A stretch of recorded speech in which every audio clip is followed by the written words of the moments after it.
el amor de Dios. Amén. Todo está relacionado con el amor de Dios y eso es una bendición para nosotros. Eso es una bendición, que nosotros podamos no solamente saber del amor de Dios, porque hasta en un carro podemos leer, sonríe, Jesús te ama, ¿verdad? Y realmente, y no por eso sonríes. Y dices, ay, cierto, ¿no? Ya me cambió la vida. Entonces, podemos saber que Dios nos ama. Podemos leer que Dios nos ama. Pero otra cosa es realmente entender su amor. Y eso es lo que vamos a hacer el día de hoy. Amén. Eso es a donde vamos a entrar el día de hoy. Vamos a entrar realmente a entender el amor del Padre, a entender el amor de Dios. La semana pasada estábamos hablando un poco del amor porque estamos estudiando el Sermón del Monte, todos juntos. Y, y claro, muchas dudas han surgido porque hemos hablado del no matarás. Y voy a hacer recapitulación para los que tal vez no estuvieron, sí, por amor a ellos. No matarás, y mucha gente fue como que, oye, pero yo sí me enojo contra la gente, y es difícil, ¿no? Decirles animales cuando se cruzan el camino. Y no, pastor, es que yo creo que no soy un buen cristiano. No, yo creo que no lo voy a lograr. Son demasiadas reglas y han habido este tipo de inquietudes y es normal, ¿sí? Es normal que hayan este tipo de inquietudes muchas veces. Entonces, y lo he recibido bastante. Lo he escuchado bastante de muchas personas, el hecho de decir es que no puedo con todas esas reglas. Es que no puedo con tantas cosas que tengo que cumplir. Y por eso comenzamos a hablar del amor, ¿verdad? Que no es una cosa que te oprime, no es Hitler dándote una orden, es Dios dándote un consejo. Amén. Obviamente, si a Hitler no lo obedecías, te daban un tiro en la cabeza. Obviamente, si le fallas a Dios, te vas a encontrar con su misericordia. ¿Y cuántos decimos gracias, Señor? Gloria a Dios. Entonces, mire, hablábamos la semana del amor de Dios en los mandamientos y en su palabra, ¿sí? Hablábamos, voy a dar un pequeño resumen, hablábamos de que es nuestro pecado el que nos condena, no su palabra. Amén. Incluso hay un versículo bastante peculiar en el que Cristo dice, los que me oyen y no obedecen mis palabras, yo no los condeno. Es bien, bien peculiar ese versículo, es interesante para algún rato hacer un estudio. Entonces, por favor, no vayan apagando las cámaras. Algunos prenden la cámara al inicio y después ya es como que ya se calmó el pastor. Vamos apagando. Prendan las cámaras, por favor. Prendan las cámaras. Estamos reunidos congregándonos. Usted no puede estar haciendo otra cosa mientras escucha la prédica. Si no, yo le he dicho, desconéctese de acá, coja y ponga una prédica cualquiera en YouTube y ya está. Si ese es el concepto que muchos tienen, después de haberle enseñado ya 5 veces, creo que he enseñado esto, si ese es el concepto que siguen teniendo de lo que es congregarse, está bien. Entonces puede desconectarse y puede poner una prédica en YouTube con total libertad. Sí, yo no me enojo para nada de eso, pero si estamos congregados, congreguémonos, por favor, prenda su cámara. Entonces, miren, entendamos que es nuestro pecado el que nos condena, no es su palabra, es nuestro pecado. No su palabra la que, ay, llegó la palabra y ahí sí me condenó. Yo antes vivía tranquilo, pero ahora vivo condenado por su palabra. No, no es su palabra. Yo les enseñaba y les decía, no es la ley el que condena al pedófilo. Es evidentemente el pedófilo el que se condenó cuando violó a un menor de edad. ¿Y luego qué? Entonces le echamos la culpa al juez. Juez malo. Juez malo, condenaste al pedófilo. No, él se condenó solito cuando hizo esa estupidez. Entonces, no es Dios el que te condena cuando caes en adulterio, cuando caes en fornicación, cuando estás vendiendo drogas o cuando estás consumiendo o cuando estás siendo adúltero o cuando estás fornicando, cuando estás haciendo cualquier cosa, cuando eres rebelde. No es Dios. Somos nosotros mismos con nuestro propio pecado. Eso veíamos la semana pasada. Que muchos dicen, ¿qué Dios tan injusto? No es un Dios injusto. Es como decir, ¿qué juez tan injusto que mandó al pobre asesino, lo mandó a la cárcel después de que él pidió perdón? Ah, pero pastor, yo no soy asesino, pero el Señor dice, la ira pecaminosa contra tu hermano es asesinato. No, pero eso es exageración. Es que no es exageración, porque la ley de Dios no es una exageración, la ley de Dios apunta al corazón. ¿Por qué? Porque el asesinato comenzó con el pensamiento de odio. Entienda ese tipo de cosas. El Señor no se va a las partes superficiales, eso hacen los fariseos. El Señor se va al corazón, a las intenciones originales de cada persona. Amén. Entonces, hablábamos que su palabra es el consejo amoroso de un padre que sabe lo que necesitamos, que sabe lo que nos hace bien. Entonces, utilizamos Romanos 7, Y en el versículo 7, que decía, ¿qué diremos pues? ¿La ley es pecado? De ninguna manera. Pero yo no conocí el pecado, sino por la ley, porque tampoco conociera la codicia si la ley no dijera, no codiciarás. Entonces Pablo aclaraba que la ley, los mandamientos o la palabra de Dios no eran pecado, no eran los que te condenaban, no eran el pecado en sí el que te empujaba a pecar, sino que me eran ese parámetro divino y que eran ese parámetro divino y que a medida que el creyente se comparaba más con ese parámetro, podía identificar con más precisión cuál es el pecado. ¿Ok? Es un pequeño resumen. Entonces, desde aquí también podemos ver que Pablo comienza a usar el pronombre personal yo. Y eso es algo que no les dije la semana pasada, es algo que les digo hoy. Desde este versículo, Pablo comienza a usar el pronombre personal yo en el resto del capítulo y presenta su propia vida como un ejemplo de experiencia personal. Entonces, un ejemplo de experiencia personal que a nosotros nos ayuda muchísimo, porque aquí vemos una historia de frustración. Pablo está contando su frustración. Es que yo quiero obedecer al Señor, pero mi cuerpo no quiere. ¿Cuántos dicen amén a eso? Es que yo realmente quiero ya tratar bien a mi esposa, pero mi carne no puede, es que mi boca no puede, le sigo gritando. Entonces, ¿y por qué usted dice que está mal tratar mal? ¿Por qué dice usted que está mal gritarle a la esposa? Entonces, porque la palabra dice que los hombres no tienen que ser ásperos con sus esposas, sino que deben amarlas. Entonces, ahí habla y hace caer en cuenta que la aspereza en sus palabras es diferente al amor. ¿Me entiende? Entonces, vamos leyendo y vamos identificando, esto está mal, entonces tengo que comenzar a cambiar. Entonces, nosotros vamos a ver aquí un hombre como tú y como yo, ¿sí? Mujer, hombre, como tú y como yo, que estaba frustrado igualmente porque habían cosas que tal vez no podía vencer, que tal vez no podía ya más, que le molestaba tanto pecar, le molestaba tanto fallar. Pero el hombre no es que vivía, ay, soy un desgraciado y me latigueo todo el tiempo. ¿Me entienden? Eso es un engaño. Eso no es lo que predica el Evangelio. Entonces, pero vamos a seguir. Hablamos también del versículo 8 cuando decía, mas el pecado tomando ocasión por el mandamiento produjo en mí toda codicia. Mire, el significado de esto es al ser confrontada, significa que al ser confrontado por la palabra de Dios, la naturaleza rebelde del pecado considera más atractivas las cosas prohibidas, ¿sí? No por su atractivo en sí, no es como, no, es que es bien atractivo ser adúltero, no es por su atractivo en sí, sino porque representa una oportunidad sin igual para imponer y afirmar la voluntad personal. No sé si me estoy haciendo entender. Entonces, porque eso es con lo que el hombre lucha, siempre ha luchado, siempre va a luchar con el orgullo. No, es que son mis sueños. No, es que es mi manera de pensar. No, es que yo creo que tiene que ser así. Y comenzamos a imponer nuestra manera de pensar, comenzamos a imponernos como nosotros somos ante este tipo de cosas prohibidas. Entonces, mire, como muchos niños o jóvenes rebeldes lo hacen con sus padres hoy en día. Sí, tal cual, tal cual. El padre le da un buen consejo y el muchacho malcriado dice, no quiero, simplemente porque quiere defender su postura y quiere imponer lo suyo y quiere hacer lo que le da la gana, aunque el padre tenga razón. ¿Me entiende? Entonces, vamos a comenzar la enseñanza de hoy, pero yo quiero que hagamos algo. Miremos con expectativa el amor de Dios en cada versículo que vamos a leer. Amén. Quiero que veamos con expectativa el amor de Dios en cada versículo que vamos a leer. ¿Por qué lo digo? Porque el hombre, la mujer, ve tanto por su propia conveniencia y en su propia prudencia que no es capaz de identificar los actos o palabras de amor como debería hacerlo. Entonces, ¿por qué? Por ejemplo, muchos no identificaron el amor que había detrás de los castigos de su madre y por eso crecieron odiándola y diciendo que era una vieja loca, hasta que fueron madres. Y te diste cuenta que si no castigabas a tus hijos se te iba de las manos.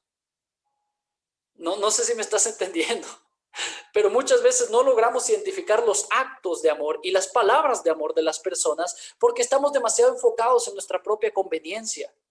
Muchas veces yo me he topado con gente que yo le he dicho, oye, deja de hacer eso porque está mal. Vas a terminar dañando tu familia, vas a terminar dañando todo, vas a terminar estropeando todo. Eso no le agrada al Señor. Ay, qué falta de amor hay en el pastor. No, cómo me habló de feo, me habló de fuerte, me dijo que yo era un pecador. Y es como que, pero es que no te estoy diciendo por malo, te estoy diciendo por amor, pero estamos viendo tanto nuestra propia conveniencia que nos molesta lo que dice la palabra. Nos molesta que se vaya en contra de lo que hacemos. Por eso yo le digo, aprenda a ver los detalles, los actos y las palabras de amor, ¿sí? Aunque no se trate de tu conveniencia. Aprendamos a ver esas palabras de amor en medio de estos textos. Aprenda a ver esas palabras de amor, aprenda a ver ese acto de amor en un pastor, en un hermano que le dice, oye, estás mal. Oye, arrepiéntete, oye, deberías orar. Mi hermano, mi hermana, lo que estás haciendo está incorrecto. No, qué falta de amor. No, no es falta de amor. Al contrario, es amor puro. Alguien que te dice la verdad, que te ve a los ojos y te dice, estás equivocado. Eso es amor. ¿Me entiende? Pero hoy en día somos una generación tan egoísta, somos una especie tan egoísta. Sí, somos la creación de Dios más egoísta de la tierra, porque ni los animales son tan egoístas. Somos tan egoístas que cuando hacen algo que nos ofende un poco, pensamos, no, este me está atacando. Y ahí vemos a la gente que siempre está a la defensiva, que nunca hay cómo decirle nada. ¿Cuántos me están entendiendo? Entonces, miremos con expectativa el amor de Dios en cada versículo que vamos a leer. ¿Sí? Yo quiero que realmente usted le diga, Espíritu Santo, enséñame el día de hoy. Espíritu Santo, quiero aprender y quiero conocerte. Y ahí donde está con su boquita, diga, el Espíritu Santo, quiero conocerte. Quiero realmente entender tu corazón. Quiero realmente conocer tu corazón. Quiero realmente que me enseñes. Quiero realmente que seas mi maestro. Amén. Entonces, mire, ahora vamos a ver un conflicto interior que tuvo Pablo, ¿sí? Un creyente, Pablo era un creyente muy espiritual y muy maduro, si nosotros podemos leer. Era un creyente muy espiritual, muy maduro, pero aún así tenía un conflicto interior, tenía crisis existenciales como tú y como yo. A veces también se deprimía. Y una vez dijo, ya perdimos esperanza, y dijeron, aquí nos mataron, ya perdimos la esperanza. Y se entristecieron mucho, dice la palabra. Entonces, pero aquí vamos a leer una frustración honesta que se resume en 4 lamentos del apóstol Pablo. Una frustración honesta, ¿ok? Entonces, y yo quiero, bueno, hay mucha gente que ha sido muy honesta. Cuando comenzamos a leer el Evangelio, cuando comenzamos a leer Mateo y comenzamos ya a enseñar el no matarás y comenzamos a enseñar el serás perseguido, muchos sí me escribieron como que estoy un poco frustrado porque no puedo con esto. Entonces, tranquilo. El apóstol Pablo pasó por lo mismo y nos escribió en esta carta su frustración para que nosotros nos apoyemos en eso y creamos como él creyó. Amén. Y nosotros sepamos que como él lo superó, nosotros también podemos superarlo. Que aunque sea difícil, hay una solución. ¿Cuántos dicen amén? Entonces, mire, lo que Pablo dice en esta carta es muy edificante para nosotros porque trae muchas respuestas a las luchas de un creyente normal y corriente. ¿Sí? Respuestas como que, a un normal y corriente que, perdón, que tiene estas características. Uno, se trata de una persona que anhela obedecer al Señor y aborrece el pecado. ¿Sí? O dos, es humilde y reconoce que nada bueno mora en su humanidad. Tres, ve el pecado en sí mismo, pero sabe que no es todo lo que hay en su interior. Y cuatro, sirve a Cristo con toda su mente. Este es el creyente. Y vamos a comenzar por el versículo 4. Agarre su Biblia. Todos tienen su Biblia a la mano, ¿verdad? A ver, levante su Biblia. Ya te subí, ahí algunos levantan cualquier libro, así como que, rapidito, ¿no? Tendrás su Biblia en la mano. Ok, ok. Vamos ahí, versículo 14. Y dice, oiga, qué hermoso que es el amor de Dios realmente. Yo le digo una cosa, como dijo Policarpo antes de ser martirizado, y le decían, niega a Jesucristo como tu rey, y admite que César, que el emperador es tu rey. Y él les dijo, yo no voy a negar a alguien que nunca me ha hecho algo malo, que al contrario, solo me ha hecho lo bueno. Y después de eso comenzó a cantar y mientras era quemado, él cantaba y murió adorándole al Señor. Policarpo fue un discípulo del apóstol Juan, un discípulo que está marcado en la historia. Si usted quiere leer la vida de Policarpo, léala, escríbelo ahí, Policarpo. Él conoció al Señor muy chiquito y amó al Señor muy chiquito, pero yo digo, yo quisiera conocer una pizca del amor que esos mártires sienten, que esos mártires conocieron. ¿Se acuerda cuando le enseñé de Blandina? ¿Sí se acuerda? A ver, quiero ver las caras de sí o no. Los nuevos, no se preocupe, no se preocupe.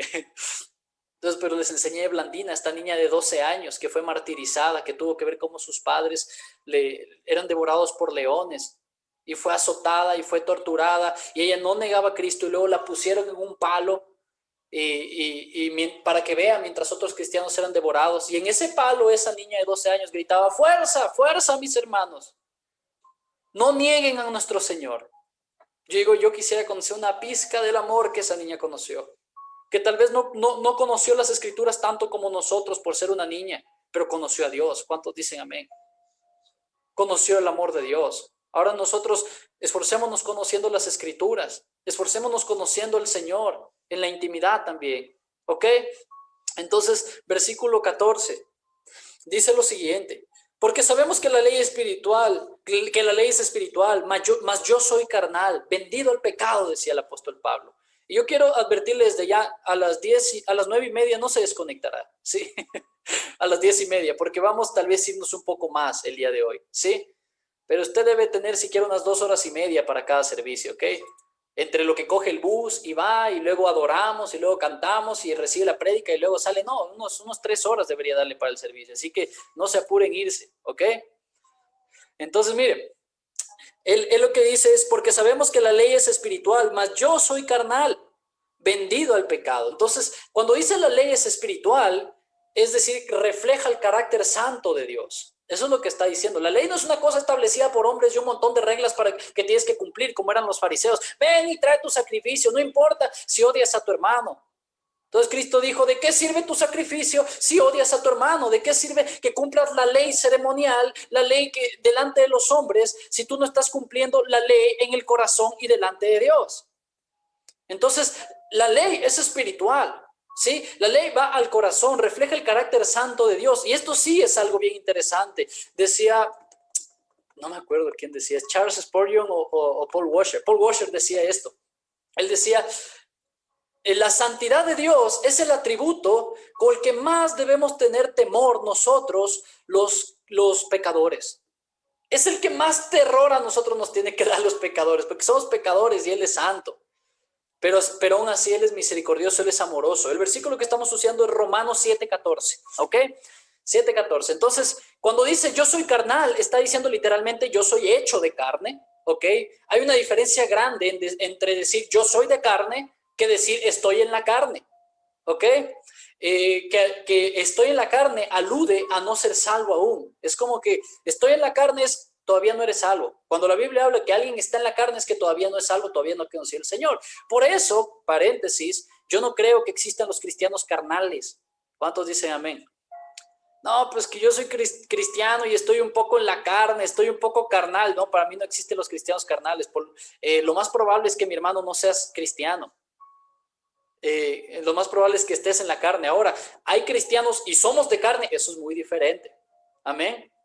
Entonces, porque el carnal es el que busca satisfacer su carne, el que busca satisfacer sus deseos. Entonces, mire, entonces un cristiano que ama al Señor con todo su corazón no anda en la carne, pero sí es carnal. Por eso sigue teniendo muchas luchas en su interior. ¿Cuántos dicen amén? Entonces, cuando dice, fui vendido al pecado, el pecado contamina al creyente y frustra su deseo interior de obedecer la voluntad de Dios. Entonces, pregunta, mis hermanos, ¿se da cuenta que usted no es el único que está pasando por esto? ¿Te das cuenta que no eres el único? Antes de que dejes la iglesia y dejes al Señor y digas, no puedo con esto, no eres el único. El apóstol Pablo, que escribió 1/3 del Evangelio, dijo, me frustra, fui vendido al pecado porque mi carne no quiere dejar de pecar. Pero aún así, él pelea por el Señor, no como muchos cristianos. No puedo, esto no es para mí. Es la típica gente que comienza algo y nunca termina. Que comienza un negocio y lo deja por la mitad. Que comienza un hobby y lo abandona rápidamente. Entonces, mire, versículo 15 dice, porque lo que hago no lo entiendo, pues no hago lo que quiero, sino lo que aborrezco, eso hago. Entonces, cuando dice la palabra entiendo, cuando dice lo que hago, no lo entiendo. Esa palabra entiendo se usaba para expresar aprobación o aceptación. Entonces, aquí Pablo decía lo siguiente, hago cosas que no apruebo. Es decir, sé que está mal, no lo apruebo, pero mi cuerpo lo hace. Es decir, tú acabaste de pecar y viene ese pensamiento de no debí haber hecho eso. Si tú te sientes así después de pecar, mi hermano, y dices, no debí haber hecho eso, yo no apruebo lo que hice, ¿por qué lo hice? Tengo que arrepentirme. Déjame decirte, tú vas por el camino correcto. ¿Cuántos dicen amén? Por el camino correcto, no es el que nunca peca, mis hermanos. No, eso no va a pasar. Esa perfección nunca vamos a alcanzar. Esa perfección se llama orgullo. Esa perfección es el orgullo que el diablo quiso alcanzar cuando dijo, yo quiero ser más que Dios. Yo quiero ser más perfecto que Dios. No, usted y yo no lo vamos a lograr. ¿Cuántos dicen amén? Usted y yo no estamos acá para ser perfectos y ser autosuficientes, sino Cristo, ¿para qué estaría? Como un adorno para darnos 10 carros, como se predica hoy en día. No, es ahí donde el sacrificio de Cristo cobra sentido. En soy débil, soy vulnerable, voy a pecar. Amén. Entonces, pero sigamos, no me quiero adelantar tanto. Entendamos algo. Alguien que es nacido de nuevo quiere realmente servirle al Señor y obedecer sus mandamientos. Y es ahí cuando el sacrificio de Cristo es más valioso para nosotros, mis hermanos. Porque nos encontramos con una carne que no quiere. Nuestra mente nos dice, eso está mal. Pero nuestra carne se enoja y lo hace. Entonces nos encontramos con una carne que no quiere, que hace todo lo contrario de lo que el Señor nos pide, pero también nos encontramos con un Dios misericordioso que fue a la cruz y limpió nuestro pecado. ¿Y qué nos pide que hagamos? Bástate mi gracia. ¿Cuántos dicen amén a eso? ¿Qué nos pide que hagamos? Bástate mi gracia. Oye, qué tremendo. No te dice, ya deja de pecar, porque si no, no vas a entrar al cielo. Te dice, eres débil, yo sé, bástate mi gracia. Eres débil, yo sé. Ven y ten intimidad conmigo. Eres débil, yo sé. Abre ese libro y conóceme. ¿Cuántos me están entendiendo? Entonces, en el versículo 16 hay una prueba, ya vimos, para saber si es que estoy amando o no al Señor. Y es una prueba más efectiva que la del COVID. Es la prueba más efectiva que podemos ver espiritualmente acá. Y vamos a ver, el versículo 16 dice, y si lo que no quiero, esto hago, apruebo que la ley es buena. Es decir, como no me gusta hacer el mal que hago, eso significa que reconozco que la ley es buena. Vuelvo a repetir, como no me gusta hacer el mal que hago, eso significa que reconozco que la ley es buena. Es que cuando a ti no te gusta hacer el mal que haces, sí se da cuenta que a la final somos malos. Si alguien predica, no, todos somos buenos, no, eso no, salga de ahí mejor. Porque no le va a enseñar entonces a acercarse a Dios. Le va a enseñar a usted a creerse perfecto y nunca va a depender del Señor Jesucristo. Pero cuando entendemos que somos malos, pero cuando no nos gusta hacer el mal que hacemos, eso significa que reconocemos y entendemos que la ley del Señor es buena. Es decir, usted está entendiendo el amor y la palabra del Señor. Usted está siendo un hijo que está madurando, que está creciendo y que está volviéndose cada vez más a la imagen de Cristo. Buenas noticias para usted. Si usted acabó de ver pornografía y dice otra vez, Señor, qué mal. O sea, sí estuvo mal el pecado, pero qué bien que te des cuenta que está mal. ¿Cuántos me están entendiendo? Si usted acabó de coger, de gritarle y de pegarle a su hijo injustamente y ni siquiera le mueve la conciencia y dice, ya, muchacho malcriado. Oiga, preocúpese entonces, porque entonces ahí no vemos la obra del Señor. Amén. Entonces, si usted tiene resentimiento por alguien, mi hermano, mi hermana, si usted tiene resentimiento por alguien que le hizo mucho daño a usted o a su familia o a su negocio o lo que sea, y usted no le causa esa sensación de que yo debería perdonar, no está bien, usted está mal, mi hermano. Amén. Entonces, esa es la identidad como cristiano que anhela honrar a Dios y guardar su palabra a la perfección. Obviamente, si usted aún piensa que Dios es malo e injusto por ponernos a cumplir cosas imposibles, aún no ha entendido el amor de Dios. Vamos a ir a Lucas 19:10. Y esto es hermoso. Esto es hermoso, esto es lo que me quebrantó hoy de mañana mientras estaba estudiando todo esto. A Lucas 19:10 dice, porque el Hijo del Hombre vino a buscar y a salvar lo que se había perdido. Esto es interesante. Yo quiero que me preste atención todo el mundo. Luego lee, luego busca el versículo. Solo anótelo. Lucas 19:10. Yo le leo. Porque el Hijo del Hombre vino a buscar y a salvar lo que se había perdido. Entonces, esto es lo interesante aquí. Escúcheme, iglesia. Toda la Biblia habla de Cristo. Si usted abre un versículo, no sé, agarramos y leemos de repente Segunda de Reyes Y usted no puede predicar a Cristo de aquí, usted no está entendiendo la Biblia, ¿sí? Hay un libro que yo planeo comprarme también que me recomendó el pastor Eddie Casa, que es Entendiendo a Cristo en el Antiguo Testamento. Entonces es muy bueno porque él le va enseñando a Cristo en cada versículo, en cada capítulo del Antiguo Testamento. Entonces, mire, toda la Biblia habla de Cristo, toda la Biblia se enfoca en Cristo. Juan 1:14 dice que Cristo era el verbo, era la palabra. Y esto es lo interesante. Cristo fue claro al decir que Él no vino para condenar, sino para buscar y salvar lo que se había perdido. Es decir, iglesia, su palabra no está para condenarnos, sino para darnos salvación. Oiga, no sé si me entendió. Cristo vino a salvar y vino a buscar lo que se había perdido.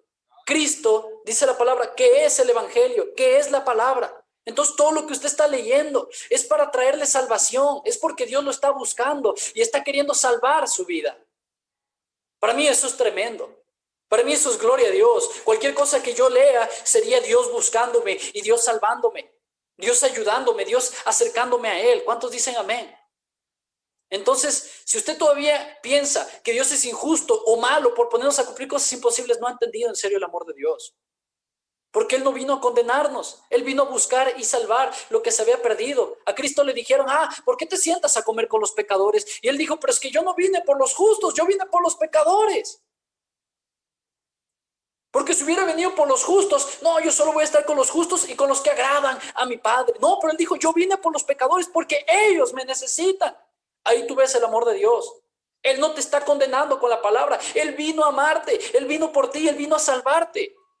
Entonces, repito, nadie te condena, tu propio pecado es el que te condena.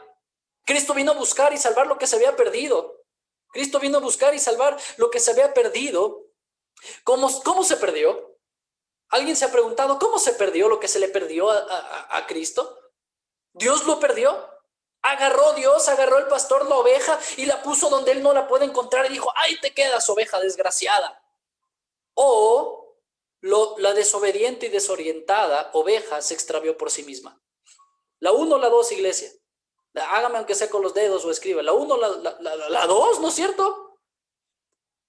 Y ahora, que el pastor da su vida para buscarla, para encontrarla y rescatarla. Y nosotros le decimos, pastor injusto, por tu culpa me perdí. O sea, yo me imagino que el pastor va a decir, ¿y yo qué? ¿Yo qué te hice de malo? Tú solito te perdiste. Pero es que yo nunca te conocí. Nunca me hablaron de ti. Pero es que la palabra es clara en Números.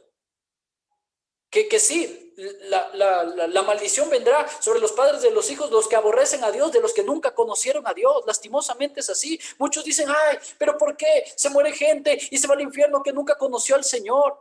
Pero es que no es culpa del Señor. Dice la palabra,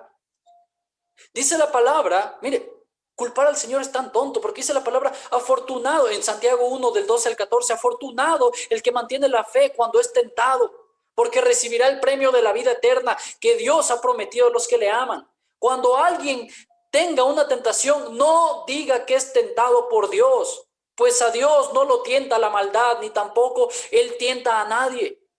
Uno es tentado cuando se deja llevar por un mal deseo. ¿Dónde está el deseo que lo atrae y lo seduce? En el diablo, pastor. No, en vos, en tu carne. ¿Cuántos me están entendiendo? Uno es tentado cuando se deja llevar por el mal deseo que lo atrae y lo seduce. Ese es el problema. Nosotros no estamos aquí para decir, todas esas falsas religiosas se van al infierno. Ja, ja, ja. No, eso no es nuestro corazón. Ese no era el corazón del Señor cuando vino y predicó. Ese no era el corazón de los apóstoles cuando fueron y se metieron en Tesalónica. Los que están leyendo el estudio bíblico conmigo entenderán que Tesalónica era un pueblo, pero donde adoraban demonios prácticamente. Y ahí el apóstol Pablo comenzó a levantar una obra, porque amamos a esa gente. ¿Me entiende? Pero y a los que nunca les llegó el evangelio, es que no es nuestra culpa. Es que fue culpa del hombre, porque el hombre solito se rebeló. El hombre solito comenzó a levantar ídolos. Entonces, ¿qué le decimos? Tú perdiste la oveja, Señor, y es por tu culpa. No, oveja, tú te perdiste sola. Tú te perdiste sola. Y ciertamente sí te busqué.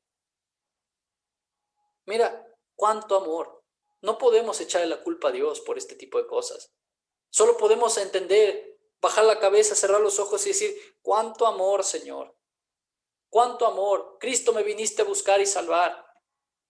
Señor, a través de esta palabra me estás buscando y quieres salvarme. Cuánto amor, iglesia. Amén. Amén. Sí me está entendiendo todo lo que le estoy diciendo. Al final yo voy a responder preguntas, ¿ok?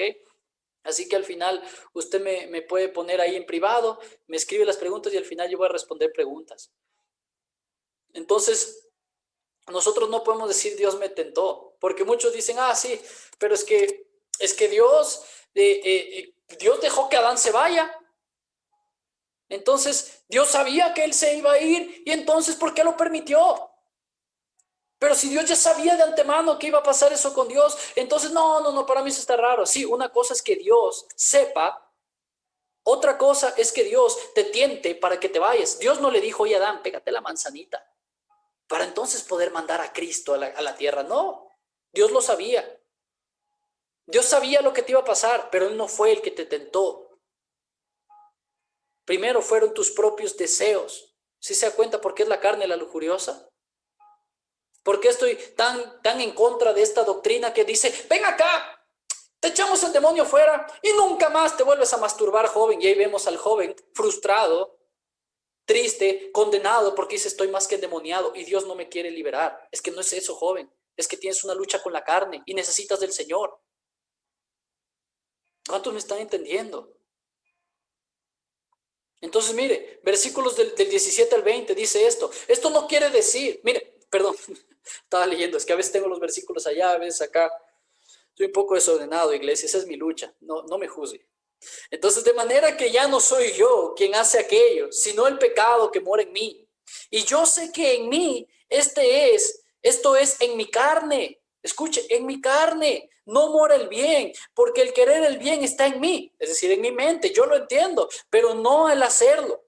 Porque no hago el bien que quiero, sino el mal que no quiero, eso hago. ¿Cuántos se identifican? ¿Cuántos dicen me identifico? Entonces, y si hago lo que no quiero, ya no lo hago yo, sino el pecado que mora en mí. Eso no quiere decir que él no tenía la culpa, como los gnósticos después comenzaron a enseñar. No, es que tú no tienes la culpa, es tu carne, y la carne es muy separada del espíritu. Entonces, si tu carne peca, solo tu cuerpo queda sucio, pero tu espíritu queda limpio. No. Pablo no se está eximiendo de alguna culpa.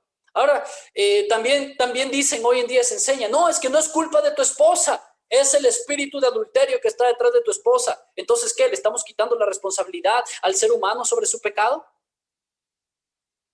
No, Víctor, es que no es la ira, no es que tú te enojaste, Víctor, es el espíritu de ira que está detrás de ti, que te llevó a darme una golpiza. No, mi brother, no es así, es tu problema. Hay algo que tienes que lidiar contigo, hay algo que tienes que tratar en ti. Entonces, le quita totalmente la responsabilidad al ser humano sobre su pecado. Este tipo de mentiras nos hacen ver con un lente oscuro el amor de Dios y su sacrificio en la cruz. Porque cuando entendemos, este es mi pecado y me merezco lo peor, volvemos, entonces valoramos el amor de Dios que vino a buscarnos y salvarnos. ¿De qué? De nuestro pecado. Es que eso es lo que tenemos que entender los cristianos hoy en día. ¿De qué te vino a salvar el Señor? ¿Él te hizo pecar? No, la palabra dice que Él no tienta a nadie. ¿Él te extravió? No. Él te vino a buscar porque te perdiste a causa de tu pecado. Y Él te vino a salvar porque tu propio pecado te está condenando. ¿Me entiende? Es ahí cuando cobra sentido el sacrificio de Cristo en la cruz. Porque obviamente es que no soy yo, es el demonio que está detrás de mí. No, es que le metí una puñetiza a mi esposa, pero es que no soy yo, mi amor, es el diablo que está detrás mío. Y la otra, sí, tiene razón. No, tuyo es el problema.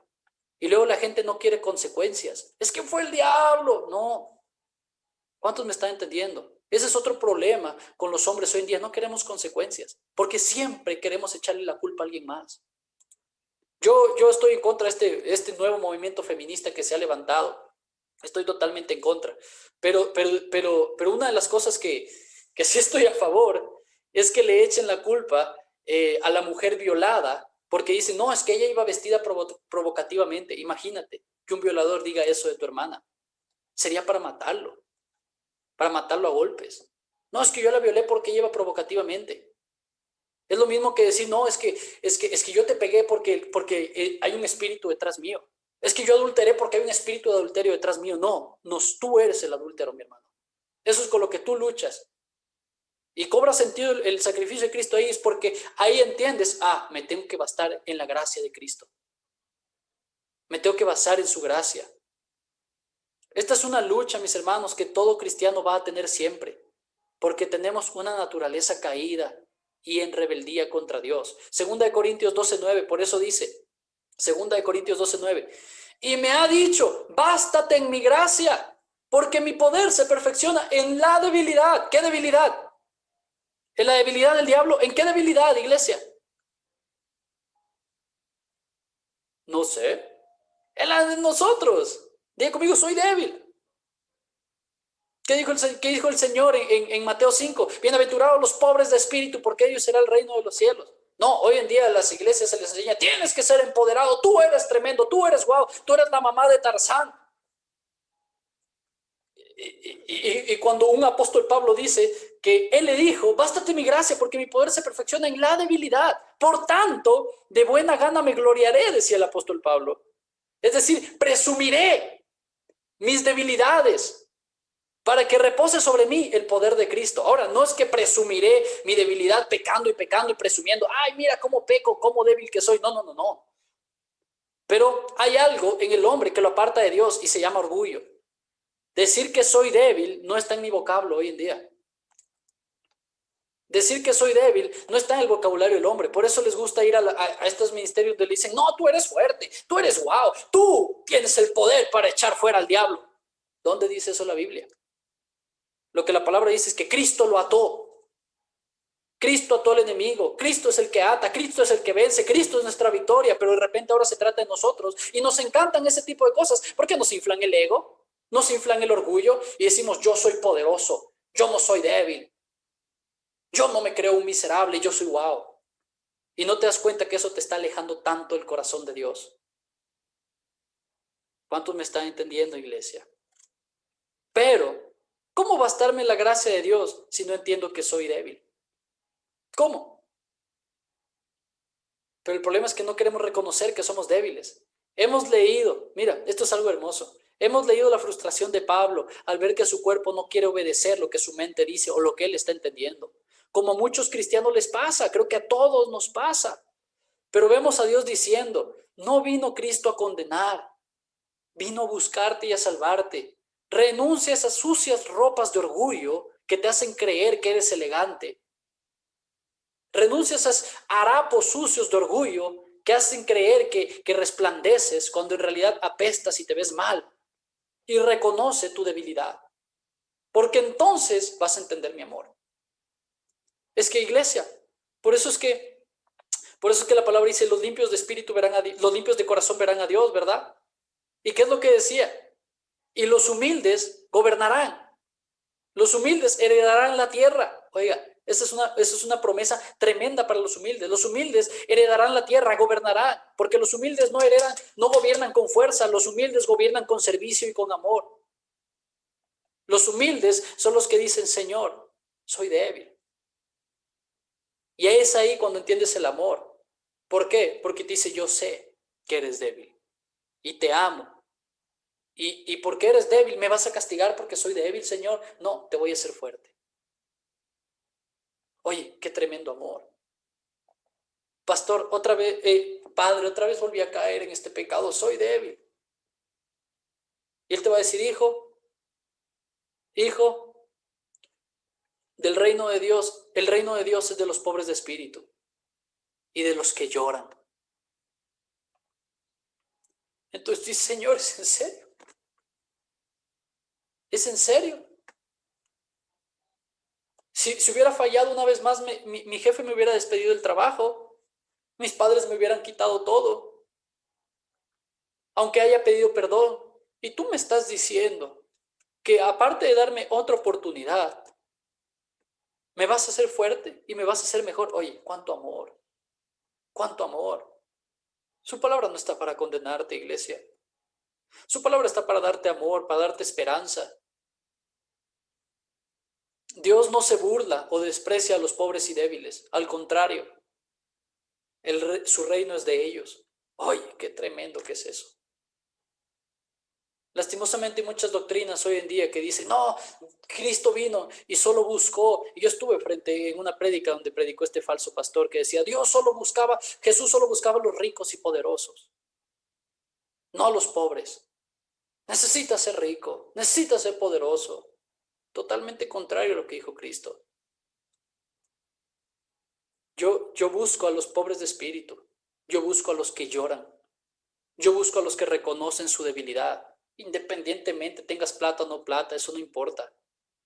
Cuando Cristo dijo es más fácil meter un camello por el ojal de una aguja, no es que dijo que un rico en el reino de los cielos, no es que dijo que los ricos no van a entrar. Si tienes dinero no pasa nada, siempre y cuando tú reconozcas tu pobreza de espíritu.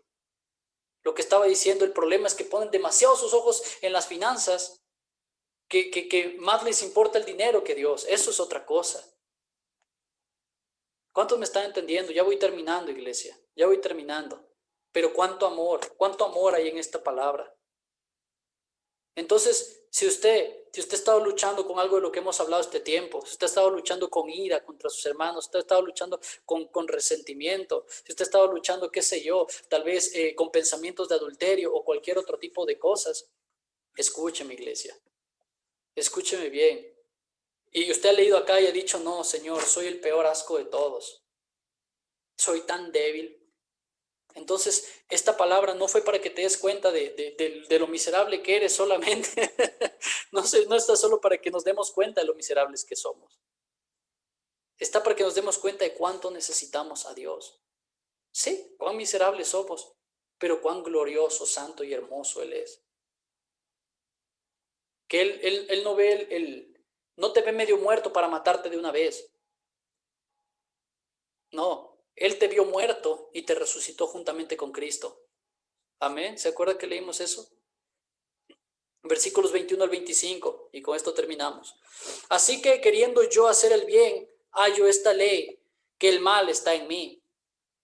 Porque según el hombre interior me deleito en la ley de Dios. Amén. El hombre interior se deleita en lo hermosa que es su palabra. ¿Cuántos dicen amén a eso? Pero veo otra ley en mis miembros, veo otra ley en mi cuerpo que se revela en contra de la ley de mi mente y que me lleva cautivo a la ley del pecado que está en mis miembros. Entonces, Pablo habla sobre la guerra entre su nueva identidad en Cristo, cuyo anhelo es obedecer a Dios, y por otro lado, su carne todavía pecaminosa, obviamente va a seguir siendo pecaminosa hasta que sea glorificada en la segunda venida de Cristo, que se opone a obedecer a Dios. Hay una guerra en nosotros. Hay una guerra en nosotros. Entonces, de la identidad de un cristiano cuyo anhelo es obedecer a Dios, y la carne que se opone rotundamente a obedecer a Dios. Entonces, entienda, hay muchas iglesias hoy en día, como yo le decía, vuelvo a repetir, que le dicen al cristiano, yo te libero y dejas de luchar con eso. O sea, suena bien, ¿no? Suena súper bien. Es como esas propagandas de carros que te dicen, consigue tu carro sin entrada y con cuotas de $99. Ven, consigue tu Cherokee sin entrada y con cuotas de $50. Suena bien, ¿no es cierto? Y cuando vas allá, o es una mentira total, o es una estafa. Entonces, yo lo digo porque a mí me pasó buscando carro. Entonces, es lo mismo, suena lindo, suena bien, pero no es lo que la Biblia dice. Por eso les decía, y vemos a jóvenes, a hombres, mujeres, condenados porque piensan que están poseídos por un demonio, porque no pueden parar de pecar y que Dios no los libera.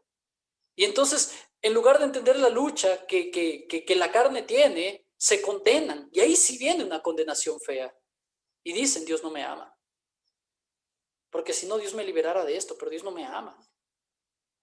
¿Entiende? Entonces, hoy en día los hombres no son cariñosos con las mujeres y hasta eso queremos liberar. Hoy en día queremos liberar la ansiedad, Dios mío. La ansiedad, liberar, por favor. Usted sabe lo que es la ansiedad. Solo se lo voy a poner así. La ansiedad termina cuando la fe comienza. Entonces, ¿qué? ¿Te liberamos la falta de fe? Yo libero la falta de fe. Qué ridículo que suena eso, ¿verdad? Así de ridículo se tiene que ver cuando alguien quiere echar fuera la ansiedad de una persona. Porque la falta de fe nos echa fuera. ¿Qué se hace? Se trabaja, ¿verdad? Porque la fe viene por el oír y el oír viene por la palabra de Dios. Si nunca estudia la palabra de Dios porque tiene pereza, porque su carne no le deja, porque su carne quiere hacer lo contrario a lo que su mente o su cuerpo o lo que su hombre interior entiende que debe hacer, obviamente también es una lucha de la carne. La fe débil es una consecuencia de malos hábitos, iglesia. Entonces, ¿qué quieres? ¿Que te eche tu falta de fe fuera? Facilito, ¿no es cierto? ¿Sí o qué, Marcelito? ¿Sí o qué, José Luis? Vamos, te echo la falta de fe, José Luis. Y ahora sí vas a creer, no. Lo que yo te digo es, oye, yo sé que estás, perdón, José Luis, te voy a contar porque está bien, ¿no? Esa es una cosa que todo joven pasa. José Luis me decía, estoy trabajando, estoy estudiando, estoy como loco. Me dice, y estoy esforzándome por darle el tiempo al Señor. Y obviamente uno muchas veces falla y no puede. Pero yo no le digo, ok, yo te voy a echar fuera la falta de fe. No, José Luis, lamento ser el portador de malas noticias, pero si no te esfuerzas, nadie se va a esforzar y simplemente tu fe va a flaquear y puede que te alejes del Señor o puede que hagas las cosas mal. Pero es que ese no es un mensaje muy marquetero, ¿verdad? Eso no atrae a las masas. Entonces yo les voy a pasar en el grupo voy a subir al Facebook el día de hoy un video que habla sobre estas doctrinas. Así que después de esto véalo, ¿sí? Le va a ayudar muchísimo.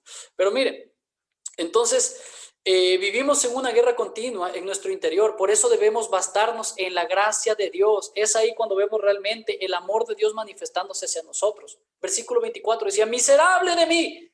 Todos hemos llegado ahí, ¿verdad? Todos hemos estado ahí diciendo, miserable de mí. ¿Quién me librará de este cuerpo de muerte? Y gracias doy a Dios por Jesucristo, Señor nuestro.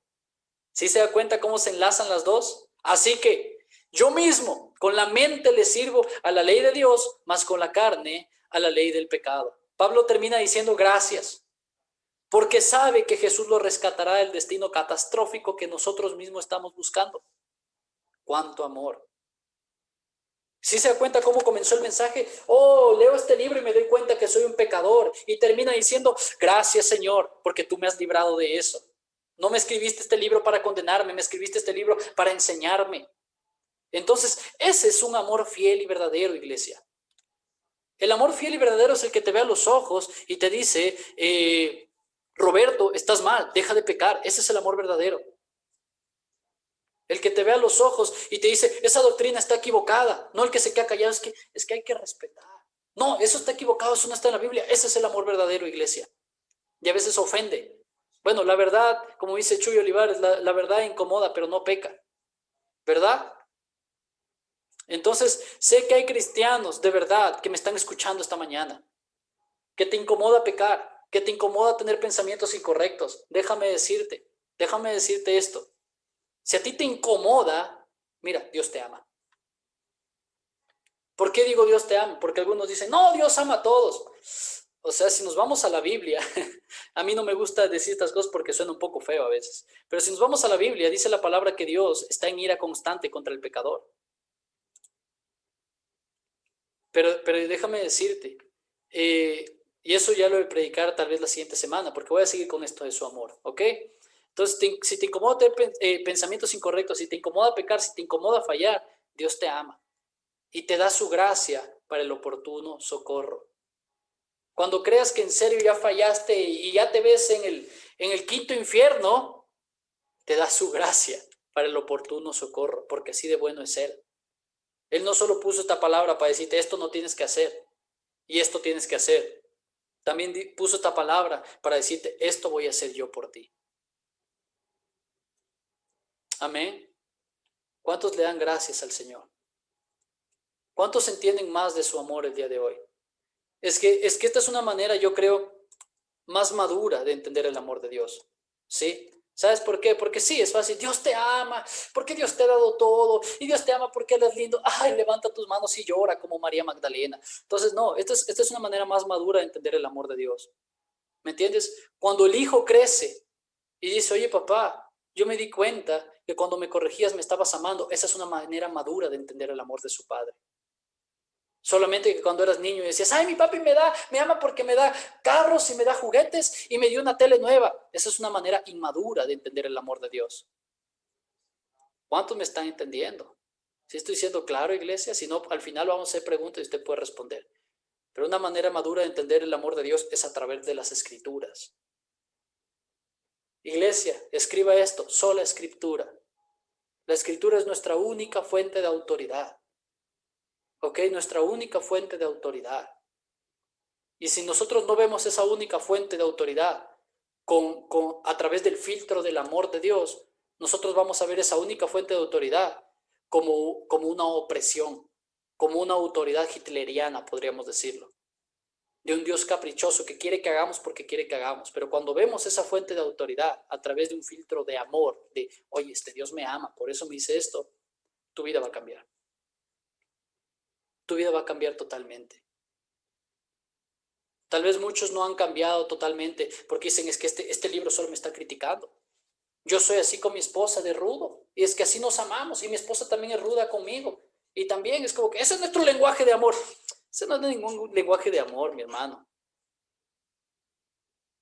Pero cuando vemos a través del filtro de amor de Dios, decimos, oye, si Dios me está aconsejando que trate a mi esposa de manera cariñosa, que no le grite ni la maltrate, es por algo. Si Dios me está aconsejando que no tengo que codiciar a la mujer de mi hermano, es por algo. Si la palabra me aconseja que no tengo que embriagarme, es por algo. Si la palabra me dice, ok, ya, tomarte una copa de vino tal vez no está mal, pero si esa copa de vino hace tropezar a tu hermano, mejor no lo hagas, es por algo. ¿Cuántos me entienden? Entonces, iglesia, ese es el amor de nuestro Padre. Es un amor tan inmenso, es un amor tan maravilloso. Ustedes saben que, bueno, los que me conocen saben que me encanta el Salmo 143, ¿verdad? Porque nosotros siempre estamos clamando por liberación, ¿verdad? Y este Salmo 143 es un cántico de liberación que hacía el rey David. Y yo quiero que ustedes vean cómo es cómo es una oración y un clamor de liberación. Oh Jehová, oye mi oración, escucha mis ruegos. No, hoy en día no es así. Oh Jehová, yo te lo ordeno. Dios mío. Yo te lo ordeno y tú vienes y haces lo que yo digo, porque yo tengo autoridad, porque yo soy wow. Otra vez, no reconocemos nuestra debilidad. Pero mira lo que dice David. Oye mi oración y escucha mis ruegos. Te lo ruego, te lo suplico. Respóndeme por tu verdad, es decir, por tu voluntad, por tu justicia. No entres en juicio, por favor, con tu siervo, porque no se justificará delante de ti ningún ser humano. Mira, porque ha perseguido el enemigo mi alma, ha postrado en tierra mi vida, me ha hecho habitar en tinieblas como los muertos ya. Yo estoy muerto, le decía Señor prácticamente. Y mi espíritu se angustió dentro de mí, está desolado mi corazón, ya no tengo más esperanza. Me acordé de los días antiguos, me acordé de lo que hiciste antes, me acordé de tus obras y meditaba de tus obras. Meditaba de nuestros días de amor, meditaba de nuestros días hermosos, Señor, mientras te adoraba por horas, mientras veía tu mano, reflexionaba en las obras de tus manos, extendí mis manos a ti. Mi alma a ti como la tierra sedienta. Mira David como todo el tiempo le está diciendo, yo estoy hecho pedazos, yo soy débil, yo soy miserable. Y esto a mí me rompió y de mañana mientras adoraba con este salvo. Y le decía, respóndeme pronto, oh Jehová, respóndeme pronto, por favor, porque desmaya mi espíritu, porque estoy a punto de morir. No escondas de mí tu rostro. No venga a ser semejante a los que descienden a la sepultura. No venga a ser como los que ya murieron. Hazme oír por la mañana tu misericordia, porque en ti he confiado. Hazme saber el camino por donde ande, porque a ti he elevado mi alma. Líbrame de mis enemigos, oh Jehová. En ti me refugio. Enséñame a hacer tu voluntad. ¿Cuántos dicen amén? Enséñame a hacer tu voluntad, no la mía, porque tú eres mi Dios, no yo. Tu buen espíritu me guíe en la tierra de rectitud, a tierra de rectitud. Por tu nombre, oh Jehová, me vivificarás. Por tu justicia sacarás mi alma de angustia, y por tu misericordia disiparás a mis enemigos, y destruirás a todos los adversarios de mi alma, porque yo soy tu siervo. Así es como ora alguien que clama por libertad y por dirección. Así es como un hijo de Dios clama, llora y ruega delante del Señor. Porque muchas veces el rey David, El rey David expresó que lo hacía entre lágrimas y sufrimiento. Usted no es el único, mi hermano. Yo enseñaba esto el miércoles. Usted no es el único. Usted no es la única que está pasando por lo que está pasando. Todos somos aquí de carne. Todos estamos hechos aquí de carne. Todos tenemos luchas. No por eso podemos renunciar a nuestra fe en el Señor, sobre todo en un Señor que dio todo y entregó todo para buscarnos y para salvarnos. ¿Cuántos dicen amén? ¿Cuántos dicen amén? Vamos a orar para terminar. Padre, yo te doy gracias, Señor, por tu palabra. Yo te doy gracias por tu amor eterno, Padre amado.